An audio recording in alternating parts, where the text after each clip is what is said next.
Looking after children and their interests is a challenging, fun and rewarding job. It's also a job with many responsibilities. Your main aim is to give children the stimulation, support and encouragement they need to develop healthy and fulfilling lives.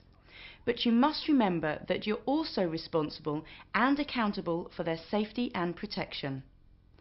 Sadly, abuse is a daily reality for many children, and at any one time there are approximately 30,000 children on local authority child protection registers, and the Home Office estimates that around 1 or 2 children have been killed by their parents or carers every week over the last 29 years. Unfortunately, many more will suffer serious abuse or neglect at some point in their lives without anyone ever knowing. As someone who has contact with children, you have a duty to protect them from abuse. There are 3 levels of information to which you must refer so as to be alert to the possibility of abuse and to act correctly if you suspect it's happening. They are the government's national standards, your local Safeguarding Children Board's policy and procedure document, and your employer's or organisation's own child protection guidelines. It's your responsibility to know about and follow all 3 types.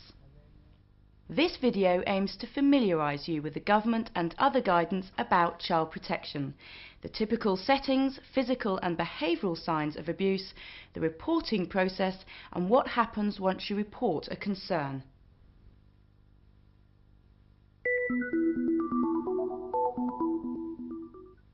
The government has made combating child abuse a top priority for every profession and organisation that comes into contact with children. The current guidance that sets out good practice is working together to safeguard children. This document sets out how all agencies, organisations and professionals must work together to promote children's welfare and protect them from abuse. It is relevant to everyone working in the statutory, voluntary and independent sectors. A shorter document called What to Do If You're Worried a Child is Being Abused summarises many of the messages in working together to safeguard children. This is available in booklet form and provides a step-by-step guide through the process of reporting and investigating a concern.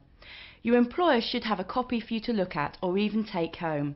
You can also access both of these at the BVS website.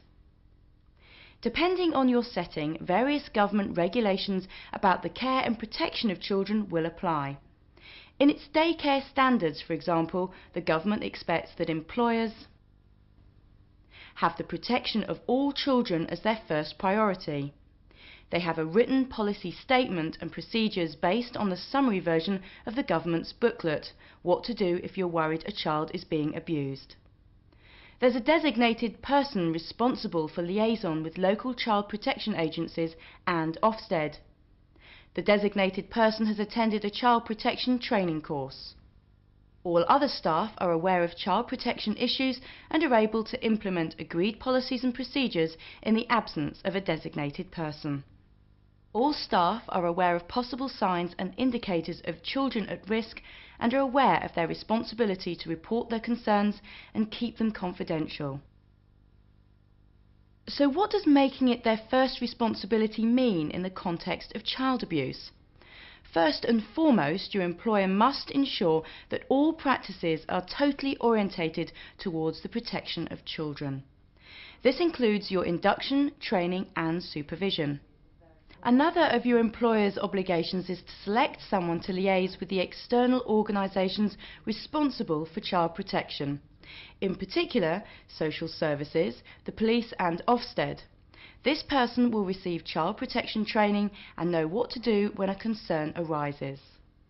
Of course, there is the possibility that you might have a concern about child protection when the designated person is unavailable.